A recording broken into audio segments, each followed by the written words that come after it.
Ẹ káàbọ̀ sí orí ètò yín ètò wa Aré Ìdárayá pẹ̀lú sport evangelist Adebowale Olaseni. Ó dá lórí ètò yìí lára àwọn ìròyìn tó lù gbòòrò pa lọ́rọ̀ aré ìdárayá. Ẹ jẹ́ máa fi tó wa létí láti inú ikọ̀ Manchester United.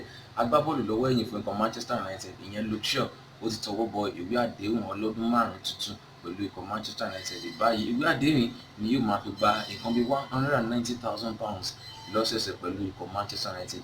Luke Shaw agbábọ́ọ̀lù fún ikọ̀ Southampton tẹ́lẹ̀ ló darapọ̀ mọ́ ikọ̀ Manchester United ní ọdún 2014. Ó dá lára àwọn agbábọ́ọ̀lù ikọ̀ Manchester United tí ó ṣeé ṣe kí ó tọwọ́ bọ ìwé àdéhùn tuntun sí ikọ̀ Manchester United tí ń bá wọn ń tàkùrọ̀sọ báyìí ní amúlé fún ikọ̀ Manchester United ìyẹn David De Gea àti Anthony Martial. Ó dájú kúrò ńbẹ̀. Ẹ jẹ́ máa fi tó wa létí pé àjọ tó ń ṣàkóso bọ́ọ̀lù aláfẹsẹ̀gbá ní iye orílẹ̀ ní ikọ̀ Europe ìyẹn UEFA wọ́n ti fi òfin de ikọ̀ agbábọ́ọ̀lù Robbie Kazan báyìí láti má lè kópa nínú ìdíje tó jẹmọ́ ti UEFA.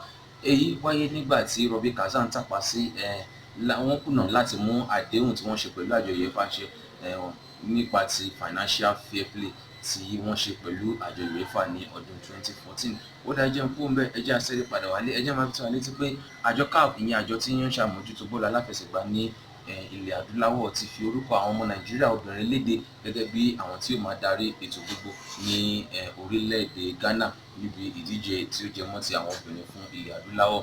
Orúkọ àwọn tí wọ́n fi léde arẹfúrí tí wọ́n fi léde ní Modu Patience àti Minicent Iyere ni wọ́n fi léde tí wọ́n sì máa láǹfààní láti kópa nínú ìdíje CAF ní ti àwọn obìnrin ní oṣù tó ń bọ̀ ní ìlú Ghana. Ó dá jẹun kúrò ńbẹ̀ pé máa fi tó yín létí pé ọ̀rọ̀ láàrin ikọ̀ Chelsea àti Eden Hazard tí wọ́n á di olúwọn kòkó báyìí bí ikọ̀ Chelsea ti sọ wípé wọn ò sì ní jọ̀wọ́ Eden Hazard fún ikọ̀ Real Madrid bó tilẹ̀ jẹ́ pé ikọ̀ Real Madrid ti ń sáwó ipá wọn láti gbé Eden Hazard kúrò nínú ikọ̀ Chelsea. Ẹ jẹun kúrò ńbẹ̀.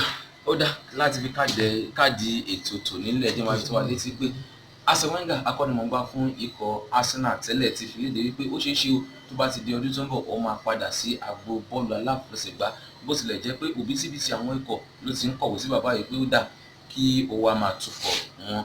Lára wọn ní ikọ̀ PSG àti ikọ̀ ọkùnrin ti orílẹ̀-èdè Japan.